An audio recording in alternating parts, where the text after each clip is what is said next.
Hello everyone, this is Harinath from Sumit Capital, and today we are talking about qualified institutional placements and qualified institutional buyers. Now before getting into the main content, let's look at how a company raises its funds. Now looking at the table above, we can see that a company raises capital by four methods. The four methods are public issue, right issue, private placement and bonus issue. Within the public issue comes the IPO and the FPO. Similarly, within the private placement comes preferential issue and QIPs. A QIP stands for Qualified Institutional Placement. It is simply a means by which a company can raise capital by issuing shares or fully or partly convertible debentures or any other securities that can be easily converted into equity shares by a qualified institutional buyer. Apart from preferential allotment, this is the only other method available under private placement by which a company can raise its capital. The Security Exchange Board of India introduced the QIP process in 2006 in order for the Indian companies to reduce excessive dependence on the foreign capital.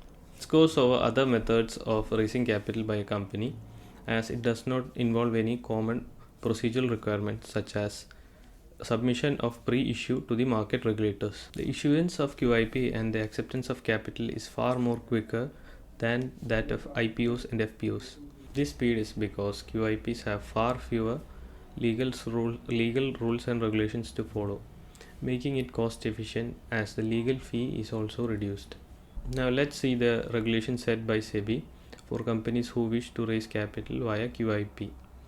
Now, in order to raise capital in QIP, there are certain criteria that has to be fulfilled by a company, such as being listed in an exchange which has trading terminals across the country and having a minimum public shareholding that has been specified in the listing agreements. The company should issue at least 10% of its issued securities to mutual funds or allottees.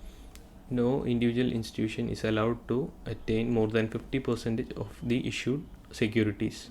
In simple words, there should be at least two institutions to subscribe into a QIP that is below 250 crores, and there should be 5 institutions in case the issued securities are above 250 crores. Now, along with this, there are certain criteria that has been set for who can participate in these issues. So, no ordinary individuals or HNI clients are allowed to participate in these issues.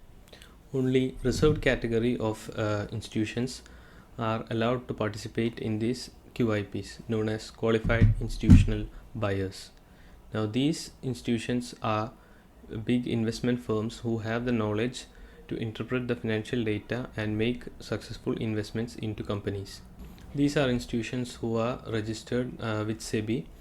Because these institutions are professionals who deal with securities and equity market, there is less legal friction from the side of SEBI. So here are the list of qualified institution buyers according to SEBI. Now, in order to be a qualified institution buyer or to participate into qualified institutional placement, institution must be registered with SEBI. Now let's see why a company would choose QIP over any other forms of raising funds. Quicker process. QIP is much more simpler and easy way to raise funds compared to any other conventional way like FPOs or IPOs, as there is less friction from the side of SEBI. Cost savings. Compared to FPOs and IPOs, company can save lot more cost in QIP process of issuance, such as legal and compliance charges. Easier to reach.